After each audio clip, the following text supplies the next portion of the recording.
अस्सलाम वालेकुम दोस्तों। विदाउट कंट्रोलर बैटरी के डायरेक्ट 12 वोल्टेज किस तरह रेगुलेट किए जाते हैं। तो आप देख सकते हैं जो मेरे हाथ में रेगुलेटर है, इसको मैंने 2 अदद सोलर पैनल डायरेक्ट लगा रखे हैं। ठीक हो गया। 320 वाट के 2 पैनल इसको मैंने लगाए हुए हैं। तो इसके साथ कोई बैटरी नहीं लगाऊंगा, किसी किस्म का कोई भी इसके साथ कोई और चीज़ नहीं लगेगी। तो इस वक्त आप देख सकते हैं कि 83.6 वोल्टेज इसमें आ रहे हैं। तो इसको मैं ऑन कर लेता हूँ। तो थोड़े टाइम बाद ये चलता है तो चेक कर सकते हैं 13.1 वोल्टेज आउटपुट में हमें देखने को मिल रहा है। तो इसके साथ डायरेक्ट 12 वोल्टेज या कूलर की तार हम किस तरह अटैच करेंगे।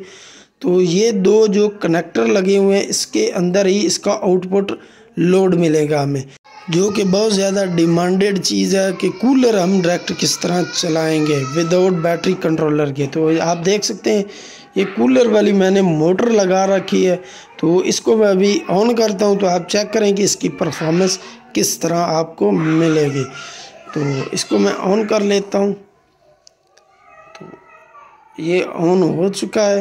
तो थोड़ा टाइम ये ठहर के चलता है तो आप चेक करें। तो ये मोटर का लोड ऑन हो चुका है। तो आप चेक करें कि इसकी स्पीड और इसकी परफॉर्मेंस, जितने वोल्ट की हमारी मोटर है उतने ही इसको ये आउटपुट देगा। तो इसको ऑफ कर लेता हूँ अभी। बस ऑफ हो चुका है। MPPT कहते हैं। वीडियो अच्छी लगे तो वीडियो को लाइक कर दें और मेरे YouTube चैनल को सब्सक्राइब कर दें। मिलते हैं नेक्स्ट वीडियो में।